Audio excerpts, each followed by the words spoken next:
स्वागत है दोस्तों। इस वीडियो में हम देखेंगे रिकर्सिव एल्गोरिथम की कॉम्प्लेक्सिटी हम कैसे फाइंड आउट करते हैं। तो इसके लिए मैं पहले कोई रिकर्सिव एल्गोरिथम का एग्जांपल दूंगा और उसके बाद आपको इसमें बताऊंगा कि ये किस तरह से हम इसमें कॉम्प्लेक्सिटी फाइंड आउट करते हैं। तो आपको याद होगा दोस्तों, रिकर्सिव एल्गोरिथम की कॉम्प्लेक्सिटी फाइंड आउट करने के लिए हम क्या करते हैं।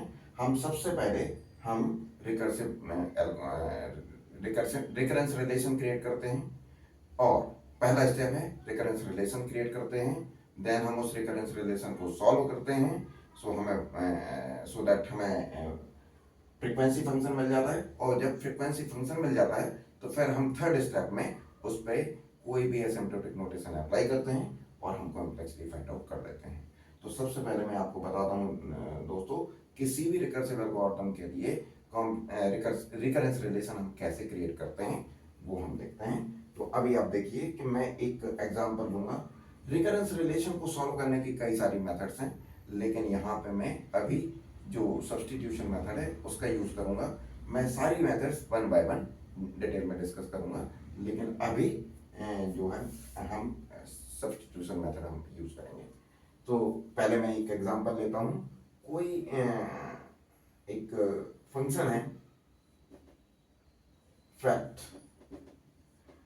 एन, फैक्टोरियल फाइंड आउट करने के लिए फंक्शन मैंने लिखा है फैक्ट एन, राइट। उसके बाद मैं इसमें लिखता हूं if n is equal to 1 or n is equal to 0, then return 1, else return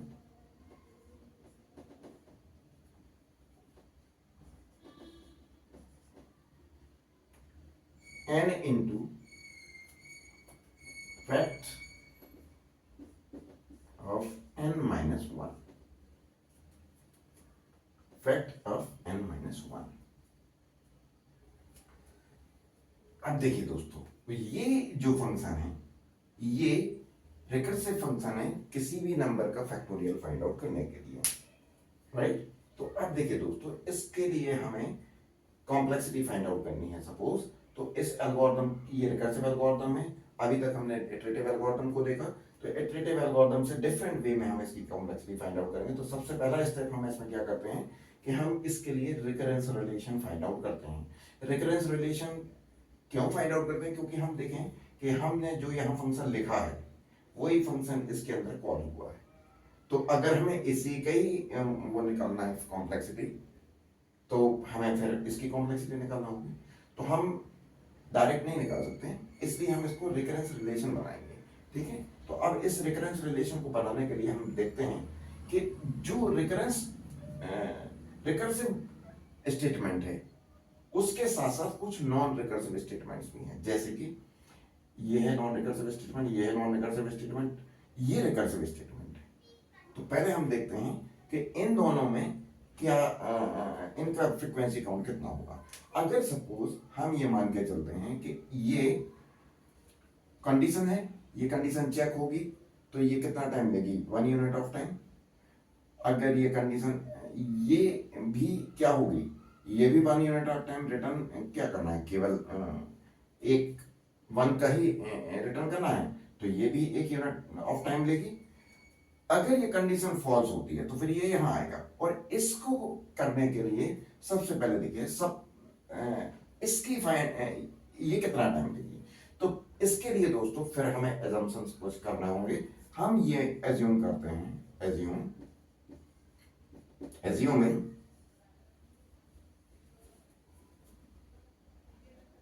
this factorial function, complexity of this factorial function is what, t of n। और आप ऐसा कह सकते हैं कि ये factorial function T N time लेता है कंप्लीटली एग्जीक्यूट होने के लिए, टी एन टाइम लेता है कंप्लीटली एग्जीक्यूट होने के लिए। तो ये टी एन इसके अंदर जितने भी स्टेटमेंट्स हैं उनके सबके फ्रीक्वेंसी काउंट के बराबर होना चाहिए।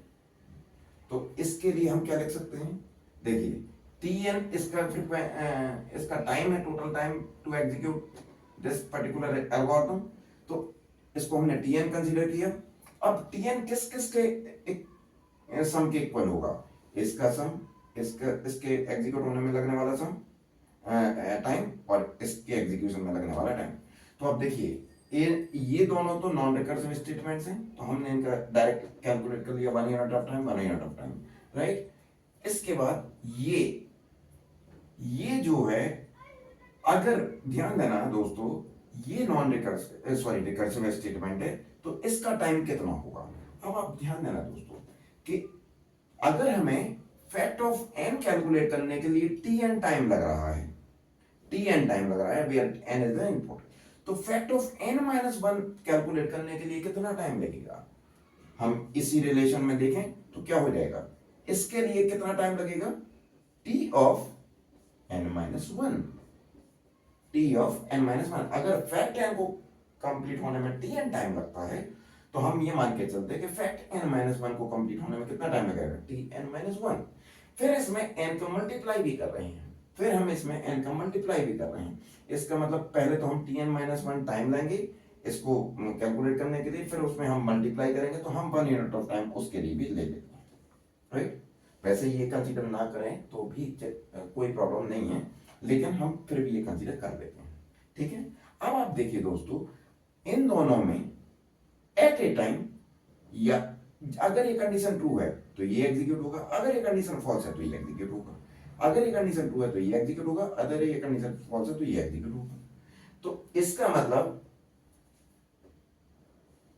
ये इन सब का सम क्या क्या हो सकता है, देखो Tn plus 1 sorry Tn minus 1, Tn minus 1, Tn किस किस का सम होगा, इसका सम होगा प्लस इसका सम होगा प्लस इसका सम होगा, तो क्या हो जाएगा 1 plus 1 plus Tn minus 1 plus 1, right.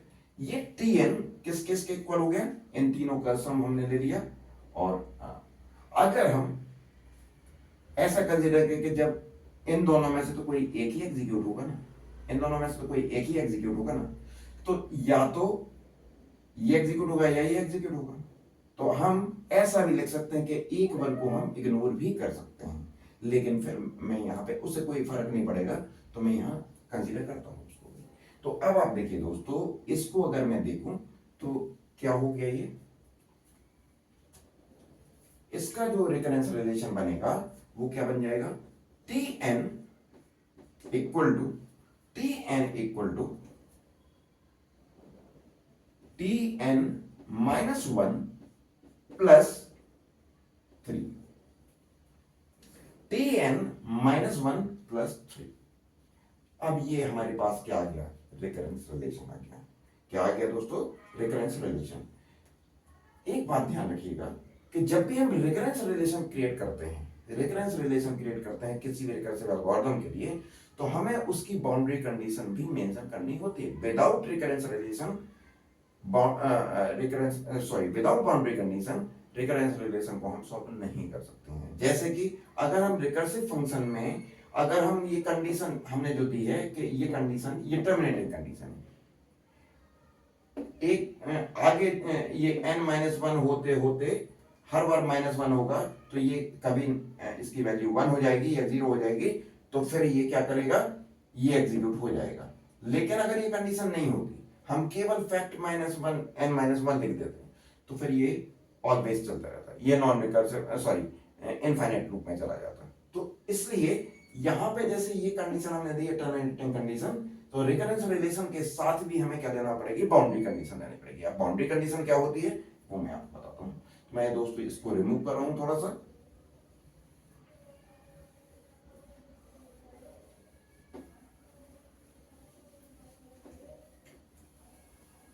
अब आप देखिए दोस्तों, अब आप यहां पे इसके लिए रिकरेंस रिलेशन फाइंड आउट कर चुके हैं, तो अब मैं इसके लिए बाउंड्री कंडीशन बताता हूं। अब अगर recurrence boundary condition minimum input के लिए कितना टाइम लेगा या टर्मिनेटिंग कंडीशन में कितना टाइम लेगा, तो अब आप देखिए कि अगर हम 1 का फैक्टोरियल फाइंड आउट करते हैं, 1 का फैक्टोरियल फाइंड आउट करते हैं, तो कंडीशन पहले ही ट्रू हो जाएगी, n इक्वल टू 1, और ये रिटर्न 1 कर देगा, वो एल्स पार्ट में जाएगी नहीं, एल्स पार्ट में नहीं जाएगा। तो केवल दो, पहले तो कंडीशन चेक होगी और दूसरा रिटर्न करना है, तो दो स्टेटमेंट एग्जीक्यूट होंगे। तो दो स्टेटमेंट दोनों कैसे हैं, single single unit of time दे रहे हैं। तो इसमें t1, जब हम n की वैल्यू 1 रखेंगे तो t1 कितना होगा, 2 यूनिट ऑफ टाइम लग रहा है, t1 इक्वल टू 2। तो ये हमारी बाउंड्री कंडीशन हो गई, ये हमारा रिकरेंस रिलेशन हो गया। अब हमें इसको सॉल्व करना है दोस्तों, अब हमें इसको सॉल्व करना है। तो ये आपका फर्स्ट स्टेप हो गया। अभी आपने क्या किया है, फर्स्ट स्टेप हो गया। अब आपको सेकंड स्टेप में इसको सॉल्व करना है। सेकंड स्टेप में हम सॉल्व करते हैं। सबसे पहले मैं आपको बता दूं दोस्तों, जब हम रिकरेंस रिलेशन में इस तरह की वैल्यू आती है कि tn equal to tn minus 1 plus 3 और t1 इक्वल टू 2, तो ये कांस्टेंट है, ये भी कांस्टेंट है। कांस्टेंट का जो हम रिप्रेजेंटेशन कर सकते हैं एसिम्प्टोटिक नोटेशन के फॉर्म में, उसको हम लिख सकते हैं order of 1, order of 1, big O of 1। इसका मतलब ये 2 को भी रिप्रेजेंट करता है, 3 को भी रिप्रेजेंट करता है, 2 को भी रिप्रेजेंट करता है और 3 को भी रिप्रेजेंट करता है, राइट।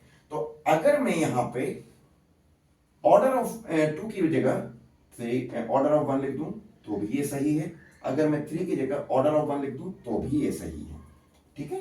तो मैं इसको लिख देता हूं t ऑर्डर ऑफ 1, मतलब इसका कांस्टेंट टाइम लगने वाला है। अगर हम 1 का फैक्टोरियल निकालते हैं तो हमें कांस्टेंट टाइम लगने वाला है।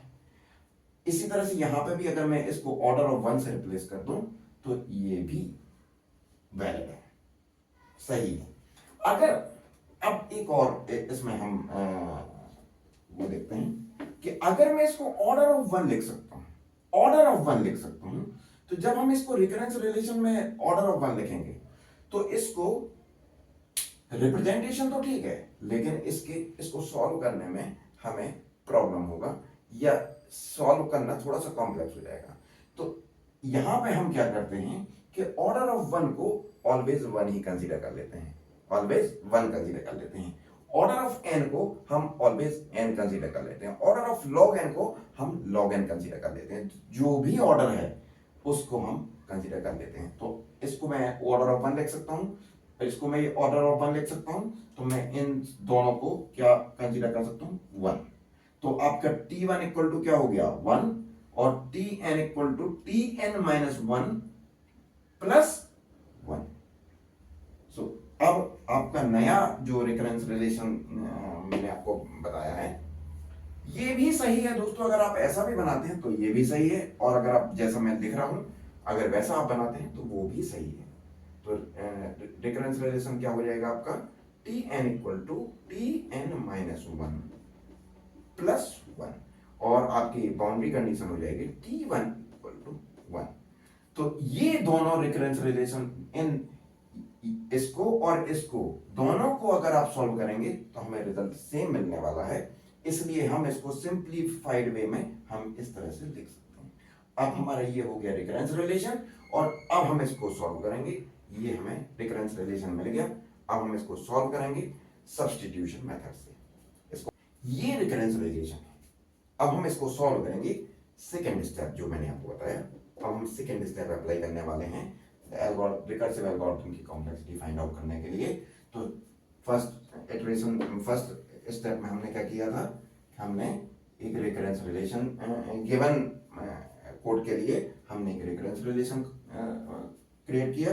अब हम इसको सॉल्व करने वाले हैं। तो अब देखिए, रिकरेंस रिलेशन जब भी आप सॉल्व करते हैं तो इसमें हम पैटर्न फाइंड आउट करने की कोशिश करते हैं, और उसके बाद हम इसको रिकर्सिव वे में इसको सॉल्व करते हैं। और अभी मैं इसके लिए जो सॉल्व करने के लिए जो मैं मेथड यूज करने वाला हूं उसको हम बोलते हैं सब्स्टिट्यूशन मेथड। सब्स्टिट्यूशन मेथड में हम एक वैल्यू को दूसरी वैल्यू से सब्स्टिट्यूट करते जाते हैं, जब तक कि हमें बाउंड्री कंडीशन नहीं मिल जाती तब तक हम करते जाते हैं। तो अब आप देखिए कि यहां पे टी एन को हमें क्या लिखा गया है, T N minus one plus one. हमारा गिवन रिकरेंस रिलेशन क्या है, T N equal to T N minus one plus one, right. तो अब हम राइट हैंड साइड में अगर इस एन प्लस वन को रिप्लेस कर दें तो हमें इसको हम किससे रिप्लेस कर सकते हैं। अगर T N equal to T N minus one plus one है तो देखिए क्या हो जाएगा, T N minus one equal to क्या हो जाएगा, यहां T N equal to T N minus one है तो और प्लस वन है, तो यहां पे T N minus one equal to क्या हो जाएगा, T N minus one plus. Clear है दोस्तों। तो टी एन माइनस वन कितना हो जाएगा, ये हो जाएगा T N minus one equal to T N minus two plus one. तो अब ये वैल्यू हम यहां रख देते हैं तो क्या हो जाएगा, टी एन की नई वैल्यू क्या आएगी, टी एन की नई वैल्यू क्या आएगी, T N minus two plus one plus one plus one. तो ये ऑलरेडी वन था, यहां पे भी एक वन है तो हमने प्लस टू कर दिया। क्लियर है दोस्तों, I hope it is very much clear. Then अब अभी हमने इसको सब्स्टिट्यूट किया था, अब हम इसको सब्स्टिट्यूट करने की कोशिश करेंगे। तो अभी मैं फिर से यहां पे ले लूं n माइनस टू, तो यहां पे क्या आ जाएगा n माइनस टू, और यहां पे क्या आ जाएगा n, सॉरी यहां पे n minus two equal to क्या आ जाएगा, three plus one, T N minus three plus one. So देखिए क्या आ जाएगा, टी एन की नई वैल्यू क्या आ जाएगी हमारे पास, T N equal to N minus three के टर्म्स में N minus three plus three. Clear. इसी तरह से अब मैं इसको रिप्लेस कर दूं तो क्या हो जाएगा, T N equal to T N minus four plus four. Clear. अब देखिए दोस्तों, अब हमें पैटर्न पता चल गया। जैसे अभी हमने पैटर्न फाइंड आउट किया था ना लास्ट वीडियो में, आपने देखा होगा कि अगर आपको याद हो तो हमने पैटर्न फाइंड आउट किया था। अब हम यहां पे भी पैटर्न मिल गया हमें कि पहले स्टेप में T N minus one plus one, then T N minus two plus two, T N minus three plus three, T N minus three four plus four. तो इसको अगर मैं इसी प्रोसेस को रिप्लेस करता जाऊं माइनस वन करके, तो एक स्टेज ऐसी आएगी कि ये क्या हो जाएगा, एक स्टेज ऐसी आएगी कि जब ये टी एन माइनस वन ये आ जाएगा प्लस। अब यहां पे देखिए जितनी बार जिस स्टेप में हम कर रहे हैं, तो देखो यहां पे हमने क्या किया था, n माइनस वन।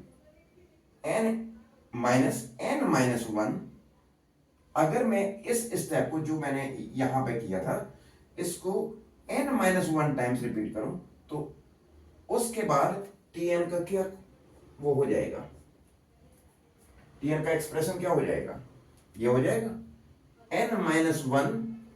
अब देखना यहां पे n माइनस फोर है, हम यहां पे क्या कर रहे हैं, n माइनस वन कर रहे हैं, n minus four plus four, n minus one plus n minus one.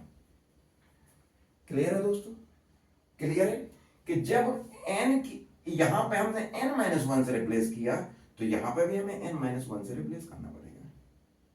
Clear दोस्तों, क्लियर। अब देखिए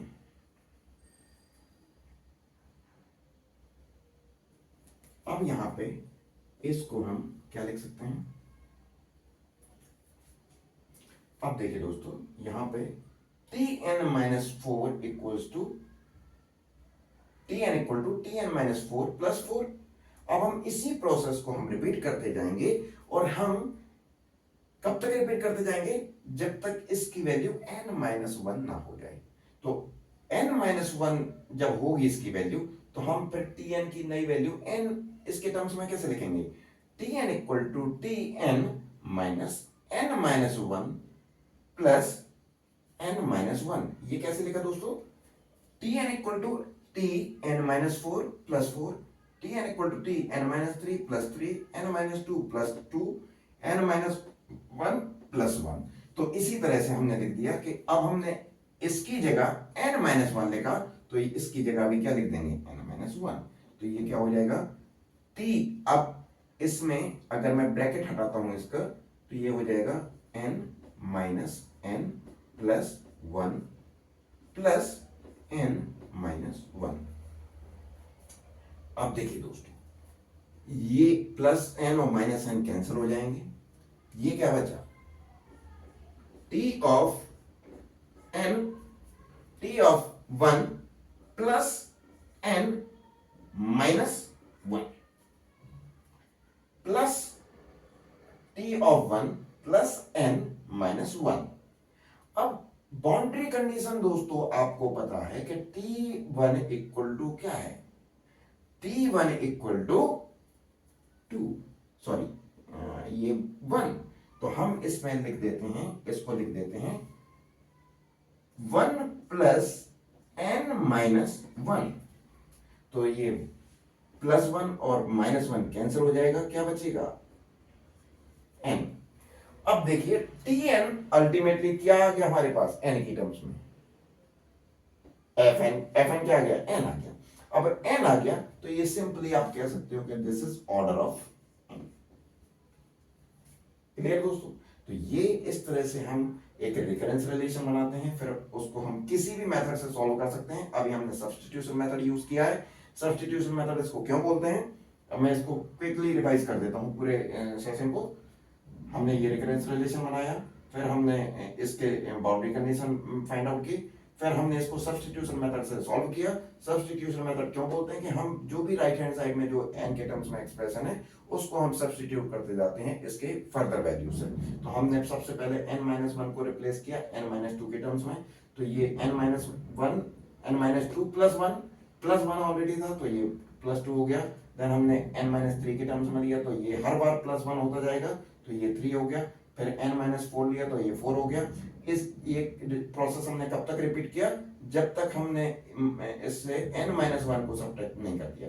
ये n-1 सब्ट्रैक्ट करेंगे तो वो कंडीशन क्या होगी कि tn equal to tn minus bracket में n-1 फिर प्लस n-1।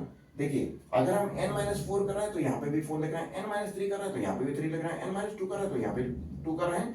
तो अगर मैंने यहाँ पे n-1 लिखा तो प्लस में भी हम n-1 लिखेंगे। तो ये एक हमने एक्सप्रेशन बनाया। जब हमने ऐसा किया तो फिर हमने इस ब्रैकेट को ओपन किया। जब इस ब्रैकेट को ओपन किया तो हमारे पास एक्सप्रेशन आ गया t of n minus n plus 1, जिसको हम लिख सकते हैं t ऑफ 1। और t ऑफ 1 हमारी बाउंड्री कंडीशन के अकॉर्डिंग क्या है, वैल्यू 1। तो हमने इसको t ऑफ 1 को 1 से रिप्लेस किया, 1 प्लस n माइनस 1। तो 1 प्लस 1 और माइनस 1 कैंसिल हो गया और tn की वैल्यू हमारे पास क्या आ गई, n आ गई। अब अगर हम इसमें एसिम्प्टोटिक नोटेशन, tn हमारे पास क्या आ गया, n। tn n आया, इसका मतलब हमारे पास क्या हुआ, fn जो है वो क्या है, n। fn जो है n, इसमें कोई कांस्टेंट टर्म नहीं है, केवल एक n की टर्म्स, एक सिंगल पावर ऑफ n। ये एक्सप्रेशन हो गया, ये फंक्शन हो गया fn। अब आप इसके लिए gn निकालिए, इसके लिए कांस्टेंट निकालिए, इसके लिए आप n0 निकालिए। जैसा प्रोसेस में हम डिस्कस ऑलरेडी कर चुके हैं वही प्रोसेस अप्लाई करना है। जब आप इस प्रोसेस को अप्लाई करेंगे तो आप देखेंगे कि this is big O of n। I hope this is very much clear to all of you. Thank you so much.